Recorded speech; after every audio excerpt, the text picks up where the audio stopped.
बिस्मिल्लाहिर्रहमानिर्रहीम अस्सलाम वालेकुम वरहमतुल्लाहि वबरकातुहू। दोस्तों, आप अपना यूट्यूब चैनल पाक न्यूज़ 55 देख रहे हो। मैं मुस्कान। आप सब दोस्तों से गुजारिश है कि अगर आपको वीडियो पसंद आए तो प्लीज़ चैनल को सब्सक्राइब भी कर दें और लाइक और शेयर जरूर करना। बहुत बहुत शुक्रिया।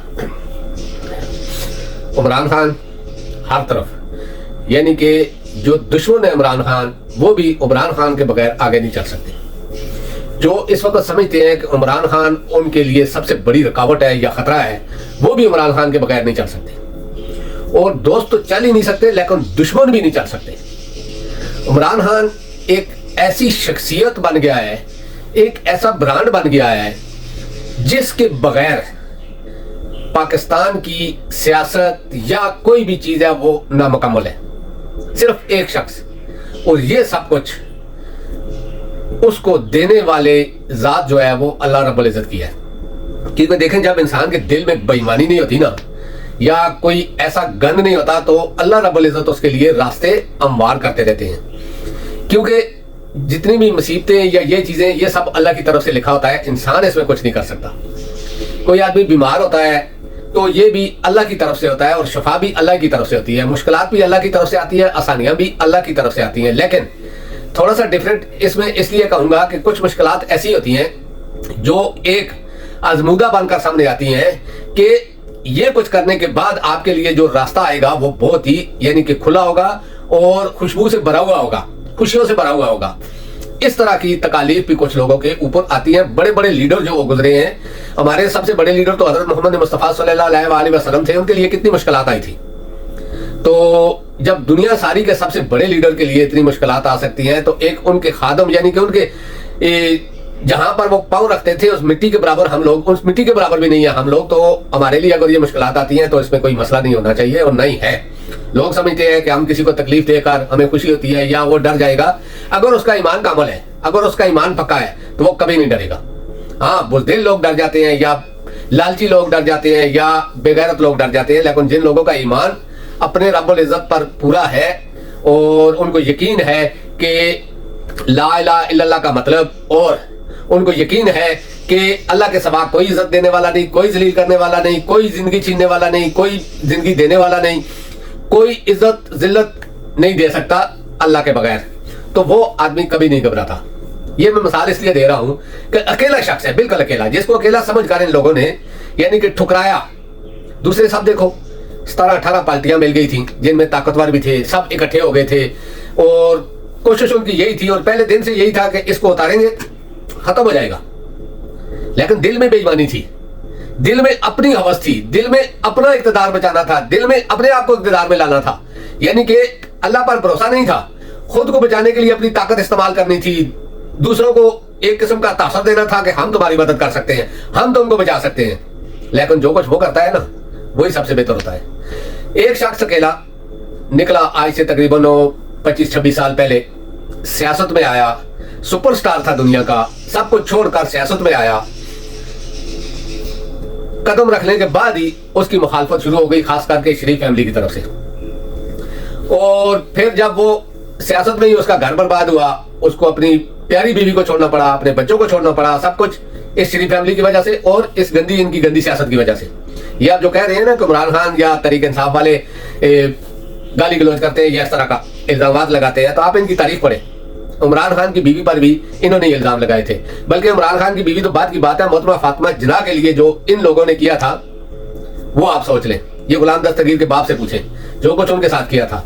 उसके बाद की आप सियासत देखें तो बेनजीर के साथ क्या किया था, बेनजीर के किस तरह का इन्होंने एक रवैया इख्तियार किया था बेनजीर के लिए। फिर इमरान खान जब सियासत ऊपर चढ़ती गई इमरान खान की, तो उसके साथ क्या क्या किया इन्होंने, गुलाली को तैयार किया इन्होंने, रेहाम खान को तैयार किया, फिर और बहुत सी उसकी बेटी को निकाला। यानी कि घरेलू किस्म के जो घटिया से घटिया लोग होते हैं ना, कमीने, हम इनको ऐसे ही नहीं कहते। कमीने वो लोग नहीं होते जो कमीने होते हैं, नहीं, कमीने ऐसे होते हैं, शरीफों जैसे कमीने, शरीफों जैसे होते हैं। क्योंकि ये सारी चीजें वापस घरों में आती हैं। एक बार आप किसी की इज्जत उछालोगे ना, तो जरूर उसके छींटे आप पर पड़ेंगे। आप जब कीचड़ में पत्थर मारोगे गंदी जगह पर, तो उसका एक ना एक छींटा आप पर पड़ेगा। ये चीजें शरीफ फैमिली लोगों के खिलाफ करती रही। जिस तरह के इंटरव्यू या जिस तरह की इल्जामात, हेलीकॉप्टर से तस्वीरें फेंकना, या इमरान खान की जाती जिंदगी पर इस तरह के हमले, या दूसरों के ऊपर भी, यानी कि कोई भी उन्होंने छोड़ा नहीं है जिसमें इल्जाम ना लगाया हो। फिर इनके अपने साथ क्या हुआ, जो इस वक्त कायद बनी हुई है उसकी हिस्ट्री आप निकालें, यानी कि उसका शोर भी कह रहा है बजाते खुद उसने एक माली जुर्म भी कर लिया है कि तंजीम साजी मुश्किल होती है या इस तरह की बातें। फिर उसके बेटे के साथ क्या हुआ? मैं उन साथियों से दरख्वास्त करता हूं कि आप जरा अपने घर में तो नजर मारें। अगर आप किसी का इंटरव्यू करते हैं तो अपने सवालात को अदब के दायरे में रखकर करें। चाहे कोई भी औरत है, किसी की भी बीवी है, किसी की बहन है, किसी की बेटी है, उसके बारे में ऐसे सवालात करोगे तो आवाम तो उनको सर पर बैठाएगी। और जो लोग आप इतराज कर रहे हैं कि शाहजेब खानजादा की बीवी की तस्वीरें उछालना, मैं तो शेर अफजल खान मरवत को भी कहता हूं कि प्लीज आप अपने जो काम है वो करें, आवाम जो कर रही है उनको करने दें, क्योंकि ये लोग इसी लायक हैं। जब दूसरे के घरों में ये घुसेंगे, देखेंगे, झांकेंगे तो क्या इनके घर जो है वो शीशा प्लाई दीवार की तरह बने हुए हैं? इनकी औरतें बाहर नहीं निकलती या इनकी औरतों के कारनामे नहीं है? हमें तो पता है साहब, बल्कि सारे पाकिस्तान को पता है कि इनकी औरतें क्या करती हैं। तो करने दो आवाम को जो करना है। आप तो आवाम कर रही है ना, कोई सियासी आदमी तो नहीं कर रहा है, कोई तरीके इंसाफ का लीडर तो नहीं कर रहा है, आवाम कर रही है, करने दो। लेकिन जो बेहुदा इंटरव्यू हुआ है ना, इसमें अफसोस तो हमें बहुत है, करने वाले पर भी और करवाने वालों पर भी। जरा वो अपने अपने घरों में नजर मारे, फिर उसके बाद फैसला हो जाएगा कि उन्होंने जो कुछ किया है उसका सिला क्या मिला है। तो इस बात को यहीं पर छोड़कर मैं जरा थोड़ा सा जो इस वक्त ट्रायल चल रहे हैं उन पर बात करता हूं। जैसे ही तोशाखाना आया, बहुत धूम मची, तोशाखाना जी इमरान खान के लिए ये कर गया, तोशाखाना भी बढ़ गया। उसके बाद सैफर आया जी, सैफर में जी इमरान खान को 14 साल सजा होगी या फांसी होगी, ये चीजें मशहूर की गई। असल चीज थी डराना। लेकिन जिस इंसान का यकीन कामिल है ना कि मौत और जिंदगी उसके हाथ में है, वो डरता नहीं है। हर चीज से डराया गया उसको, जेल में हर किस्म की ऑफर की गई। ये कुछ खबरें बाहर आ रही हैं थोड़ी बहुत, यानी कि इतनी सी, बाकी जो कुछ अंदर हो रहा है ये तो कभी अगर इमरान खान को अल्लाह पाक ने जिंदगी दी और बाहर आया तो उसके बाद ये बातें बहुत सारी बाहर आएंगी। लेकिन आप यकीन करोगे ये इस तरह डरे हुए हैं, डर इनके इन कारनामों से पता चल रहा है जो ये कर रहे हैं। डर इस तरह नहीं होता कि आप चीखना चलाना शुरू कर दो, नहीं, जो कुछ उसके बदले में हो रहा है ना, यही सबसे बड़ा डर है। वरना इमरान खान, कभी आज तक आपने सुना कि इमरान खान ने किसी को गाली दी है या किसी का गिरबान पकड़ा है या किसी के ऊपर पिस्तौल ताना है या बंदूक तानी है? नहीं ना। तो फिर डर और क्या है? यही डर है कि ये शख्स अगर आ गया तो ना हम पाकिस्तान को लूट सकेंगे, ना इस तरह का एंजॉय कर सकेंगे जिस तरह कर रहे हैं, अपनी मर्जी का आदमी लगा रहे हैं, अपनी मर्जी का सारा कुछ कर रहे हैं और कंट्रोल कर रहे हैं। और ना ही सियासतदान ये समझते हैं कि हम दोबारा आ सकते हैं, क्योंकि उसने 4.25 साल में जो कुछ किया ना, वही उसके लिए सब कुछ है। तो मेरा कहने का ये मकसद है कि जो ट्रायल चल रहा था साइफर, बनता तो किसी और के खिलाफ था और बना किसी और के खिलाफ गया, क्योंकि और कुछ मिल नहीं रहा था। आप यकीन करो, इन्होंने स्कूल के जमाने की भी इमरान खान की किताबें छानी होंगी, पेपर छाने होंगे, यानी कि हो सकता है 8वीं के बाद की भी इन्होंने छानी होगी। इन्होंने यूनिवर्सिटियों में राब्ता किया होगा, इन्होंने कॉलेजों में राब्ता किया होगा, इन्होंने हर उस जगह राब्ता किया होगा कि जहां पर इमरान खान कभी गया था, लेकिन कुछ नहीं मिला। और इमरान खान तो चलो एक बहुत बड़ी बात है ना, उसके किसी पार्टी के आदमी के खिलाफ भी कुछ नहीं मिला। जो 4.25 साल इधर हुकूमत थी, खैबर पख्तूनख्वा में जो हुकूमत थी, कोई एक सबूत भी ये नहीं ला सके। और केस ऐसे बना रहे हैं कि जिनका कोई मोहसेरी नहीं है, अपने आप को गलियां निकलवाने के लिए, अपने आप को बदनाम करने के लिए। पूरे पाकिस्तान में जो सबसे इज्जत अदारा था हमारी फौज थी, उसको भी इन्होंने बदनाम कर दिया। अब आप यकीन करो कि जब नाम आता है जर्नैलों का तो फौज का जहन में आ जाता है। नफरत तो फौज से हम कर नहीं सकते, क्योंकि उसमें हमारे ही बच्चे, भाई, भतीजे इस तरह के लोग हैं, लेकिन ऊपर के लोगों से तो कर सकते हैं ना जो ये सब कुछ कर रहे हैं। तो मेरा कहने का ये मकसद है कि साइफर आया, बढ़ गया। पहले ही मैंने कहा था, बहुत पहले दिन मैंने कह दिया था कि साइफर असल बनता ही शहबाज शरीफ के खिलाफ है, बाजवा के खिलाफ है, उस वक्त के DGI के खिलाफ है, या वजारत खारजिया में जो लोग बैठे हुए या जिसने भेजा है उसके खिलाफ है। उधर मिलिट्री ताशी भी होता है, उसके खिलाफ है। लेकिन बन किसके खिलाफ गया? जिसके लिए आया, जिसकी हुकूमत तोड़ी गई, और जो वजीर आजम था बन उसके खिलाफ गया है। तो मेरा कहने का ये मकसद है कि साइफर तो कल खैर बढ़ गया, जो उसका ट्रायल था खुफिया तरीके से। अगर सामने एक दिन ट्रायल हो ना, तो इनको इतना खौफ है कि इमरान खान की एक उंगली अगर ऐसे बाहर आ गई तो अभी 90% है, वो 120% को पहुंच जाएगा। यही डर है कि हर तरीका करके ये जेल के अंदर ट्रायल कर, और वहां पर भी खुफिया रखा हुआ है। आप एक चीज को सोचो, जेल के अंदर ट्रायल हो रहा है और वहां पर भी खुफिया रखा गया है। फिर ऊपर से हमारी अदालतों का देखो वो कैसा कर रहे हैं, यानी कि खास करके जो बड़े काजी है, छोटा काजी तो जो इस्लामाबाद हाई कोर्ट वाला है ना, बड़ा काजी जो है वो भी देखो कैसे लेफ्ट राइट मार रहा है, यानी कि हर चीज मैनेज की हुई है। ये शरीफों के बस की बात नहीं है, इसमें इंटरनेशनल एस्टेब्लिशमेंट है, इंटरनेशनल एजेंसियां हैं जो हमारी एजेंसियों को और हमारी एस्टेब्लिशमेंट को और हमारे सियासतदानों को इस्तेमाल कर रही हैं। वो अपनी मर्जी के लोग लाना चाहते हैं आगे, क्योंकि हर एक की मजबूरियां उनके पास है, स्वाय इमरान खान की, कि उसको वो कंट्रोल नहीं कर सकते, उसकी कोई मजबूरी नहीं है। उसको कोई लालच नहीं था तो मजबूरी कैसी होती। इसीलिए वो कोशिश वो भी कर रहे हैं कि किसी तरीके से इमरान खान को रास्ते से हटाया जाए, लेकिन आवाम आड़े आ रही है। इसके बाद आप साइफर के बाद आ गया जी अब्दुल कादर ट्रस्ट, एक यूनिवर्सिटी बनी गरीब लोगों के लिए, आम लोगों के लिए, फ्री की तालीम, इस्लामी तालीम, उस पर गंद उछाला जा रहा है। अब आप सोचो कि ये लोग इतने भी गंदे और घटिया हो सकते हैं, जो एक ट्रस्ट के नाम अस्पताल बना हुआ है जो फ्री इलाज करता है 95% लोगों का, जहां पर एक डॉक्टर यानी कि सिर्फ चेक करने का 5-10 हजार रुपया ले लेता है, उसका इलाज फ्री में होता है, उस पर भी इल्जाम लगे ख्वाजा आसफ जैसे गंदे लोगों ने और दूसरे लोगों ने। तो फिर अभी अब्दुल कादर ट्रस्ट जो है इसके ऊपर लग गया है। क्या इस यूनिवर्सिटी का कोई फायदा इमरान खान को हुआ है? क्या वो जो पैसे आए हैं वो इमरान खान के अकाउंट में आए हैं? क्या जो कुछ जमीन खरीदी गई है इमरान खान ने अपने नाम खरीदी है, वो ट्रस्ट के नाम है, उसको कोई इस्तेमाल नहीं कर सकता।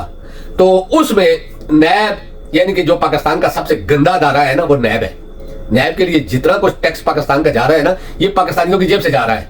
और झूठे प्रोपेगेंडा केस, चाहे नवाज शरीफ के खिलाफ हो, जरदारी के खिलाफ हो, बिलावल के खिलाफ हो, इमरान खान के खिलाफ हो, सब झूठे केस बनाए हुए। किसी केस में आज तक किसी को सजा हुई नहीं हुई ना, तो फिर पाकिस्तान का टैक्स का पैसा क्यों जा रहा है? फिर आप देखें, एक इमरान खान को हटाने के लिए, एक इमरान खान को नजरों से हटाने के लिए, एक इमरान खान को यानी कि उसकी पॉपुलैरिटी खत्म करने के लिए खरबों रुपया पाकिस्तान का लगा दिया गया। खरबों रुपया, ये सोच भी नहीं सकते कि कितना पैसा एक इमरान खान को अवाम से दूर रखने के लिए या अवाम से बिछाड़ने यानी कि अलग करने के लिए खरबों रुपया पाकिस्तान का लगा दिया गया। क्या वो पैसा शरीफ फैमिली दे रही है? क्या वो पैसा कोई जनरलों के घरों से आ रहा है? क्या वो पैसा किसी वजीर आला या वजीर कानून या वजीर दाखिला के पैसा अकाउंट से आ रहा है? नहीं, वो पाकिस्तान का पैसा, पाकिस्तान के टैक्स का पैसा जा रहा है। कहां कितनी सिक्योरिटी लगानी है, कहां क्या करना है, कितना कुछ करना है। फिर मीडिया को पैसा दिया जा रहा है कि तुम प्रोपेगेंडा करो, यानी कि ये सारा पैसा इसीलिए दिया जा रहा है ना, पाकिस्तान के टैक्स का पैसा, इमरान खान को किसी तरीके से लोगों की नजर में गिराओ। लेकिन बात वही है, इज्जत देने वाला वो है। आप जितनी भी कोशिश करो, आप उसको गिराना चाहोगे, वो उठाना चाहेगा, और उसका उठाया हुआ ही आपके गिराने से 1000 लाख, बल्कि सबसे बेस्ट ही वो है। तो मेरा कहने का ये मकसद है कि आपने जितना पैसा इस प्रोपेगेंडे पे लगा दिया, जितना पैसा आपने इन सिक्योरिटी वगैरह या इस तरह के ड्रामों पर लगा दिया, जितना पैसा आपने अपने चैनलों को दे दिया, या इंटरव्यू करवाने वालों को, या अगवा करने वालों को, या अगवा होने वालों को दे दिया, इससे आधा पैसा भी अगर आप सही तरीके से लगाते और इमरान खान और दूसरी पार्टियों को खुला इलेक्शन की इजाजत देते, तो लोग आपकी इस तरह इज्जत करते हैं कि जिस तरह लोग अपने वालिदैन की करते हैं। लेकिन आपने जो गंद खेलना था वो डर था, लेकिन डर आपके अंदर भी बिठाया गया था इंटरनेशनल लोगों की तरफ से, क्योंकि वो भी डरे हुए थे कि ये शख्स जो इस वक्त वजीर आजम है, अगर ये रहा तो हमारे रास्ते बंद होंगे और इधर एक और ब्लॉक बन जाएगा, रूस, चीन, पाकिस्तान, ईरान, तुर्की, सऊदी अरब, यानी कि ऐसा ब्लॉक बनेगा मजबूत, और सी पैक जो है वो पूरी दुनिया में फैल जाएगा और चीन जो है पूरी दुनिया को कंट्रोल कर लेगा। ये चीजें थी जो उनको लगी हुई थी, और ये चीजें हमारे वाले अपने फायदे के लिए इस्तेमाल करने के लिए उनके पांव में पड़े हुए थे। और जब उनको भी ठुकरा दिया गया तो फिर दूसरे आए, जुल्म के पहाड़ तोड़े गए, बेगुनाह लोगों को उठाया गया। कोई बात करता है, किसी का झंडा है उसको उठा लिया, बच्चों को उठा लिया, औरतों को उठा लिया, जेलों में बांधा। आज कितना अरसा हो गया, कोई जमानतें नहीं हो रही, हमारी अदालतें इस्तेमाल हो रही है, इंसाफ का कोई रास्ता नहीं है। तो उसमें भी तहरीक इंसाफ खड़ी नजर आई। इतने जुल्म आज तक बल्कि तारीख में किसी पर नहीं हुए जितने पाकिस्तान में तहरीक इंसाफ पर हो रहे हैं, लेकिन वो डटी हुई है, खड़ी हुई है। यही सारी परेशानियां हैं। कल वो जो अता टट्टर है, वो मैंने कहा था, मैंने अपनी पोस्ट में भी कहा था कि ये जिस दिन जाकर बगैर सिक्योरिटी के किसी अवाम के लोगों के सामने जाकर ये कह देगा कि आप हमारी गल उते हो गई है, उस दिन अगर ये खैर खैरियत से वापस आ गया तो मैं नून लीग ज्वाइन कर लूंगा। कल ये गया था किस जगह पर, तो देखा आपने लोगों ने कैसे इसको भगाया पत्थर मारकर। ये चीजें हैं जो अवाम के दिलों में नफरत पैदा कर रही है। और आप यकीन करो कि मैं जो कह रहा हूं ना, इसमें झूठ कोई नहीं है। दूसरे लोग भी अब इनसे मुतफिर यानी कि खिलाफ हो चुके हैं। क्यों? इस तरह उन लोगों पर भी उतना ही असर पड़ रहा है जितना तरीके इंसाफ पर पड़ रहा है। महंगाई देखो, हर चीज खरीद से बाहर, उसके अलावा जुल्म देखो, कानून कोई है नहीं, किसी किस्म का रोजगार नहीं है, फैक्ट्रियां बंद हो रही हैं, बल्कि देखिए बड़ी बड़ी अस्पतालें बंद हो रही हैं, लेकिन उनके जहन पर सिर्फ इमरान खान सवार है।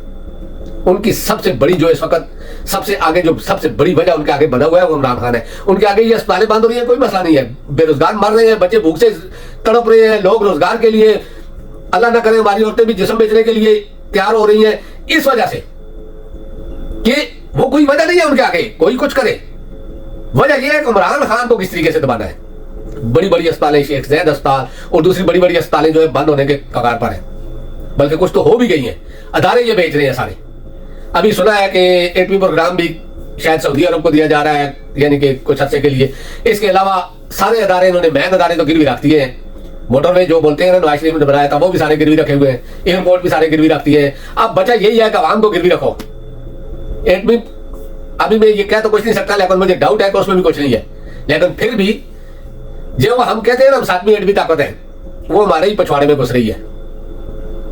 तो कहने का ये मकसद है कि वक्त के साथ अगर आप बदलोगे नहीं तो देख लो 71 वाली बात, आगे आपकी मर्जी है, क्योंकि आप एक को दबाओगे दूसरी साइड से उसी की जड़ दूसरी साइड से निकल आएगी। देखिए इमरान खान, मुराद सईद, इस जैसे लोगों को आपने एक किस्म का गायब किया हुआ है, कोई उनकी झलक नहीं नजर आ रही। मुराद सईद को भी गायब किया हुआ है, अभी ये नहीं पता कि उसको पकड़ा हुआ है, गायब किया हुआ है या भागा हुआ है। हो भी सकता है कि भागा हुआ हो सकता है कि गायब किया हुआ हो। उसके बाद देखेंगे शेर अफजल खान मरावत जैसे लोग सामने आ जाते हैं। और अवाम को तो आप कितनी को पकड़ोगे जब करोड़ों लोग एक आदमी के फॉलोअर हैं। तो यही बात है कि पार्टी फिर मुतहद हो रही है और ये खौफ दोबारा लीगियों में और हमारे एस्टेब्लिशमेंट के कुछ लोगों में घर कर चुका है। और पीछे से जो बड़े अबू हैं, बड़े अबू अमेरिका ही हो सकता है इनका, वो इन पर प्रेशर डाल रहे हैं कि किसी तरीके से इस चीज को खत्म करो। अब तो मैं तो पहले भी कहा था कि इलेक्शन होगा नहीं, क्योंकि शरीफ खानदान बिल्कुल डरा हुआ है। और शरीफ खानदान आपको पता है कि जिनका पालतू है, वो लोग नहीं चाहते कि शरीफ खानदान इस इलेक्शन में जाए और जलील हो जाए, क्योंकि उनको तो इस्तेमाल करना है शरीफ खानदान को। जब एक आदमी को उन्होंने 4.5 साल उधर रखकर ये नहीं किया कि उसके चुम्मे लिए, उसको इंजेक्शन लगा कर तैयार करके पाकिस्तान भेजा गया कि तुम जाओ, यही एक इस्लामी एटमी ताकत है, इसको भी हमारे कदमों में लाकर रख दो। बस उसने बोला कि ये कुछ लोगों के जहन में जो कुछ इमरान खान ने बैठा दिया था, पहले तो हमारे गुलाम थे, लेकिन फिर इमरान खान ने इनको आजादी का कीड़ा लगाया, तो इसलिए तुम जाओ, हम तुम्हारी गारंटी देते हैं तुमको कुछ नहीं होगा, तुम जाओ और जाकर इलेक्शन लड़ो, जीतो। लेकिन जब वो पाकिस्तान आया तो उसकी हालत सबने देख ली, बड़े बड़े मुल्कों ने उनको फिक्र होनी शुरू हो गई, इसलिए उसके बाद फिर अभी वही जबर शुरू हो गया है। तो दोस्तों अब तक के लिए इतना ही, इंशाल्लाह नेक्स्ट व्लॉग में आपसे मुलाकात होगी। अल्लाह पाक आप सबको अपनी ज़बान में रखे। अल्लाह हाफिज़, अस्सलाम वालेकुम व रहमतुल्लाहि व बरकातुहू।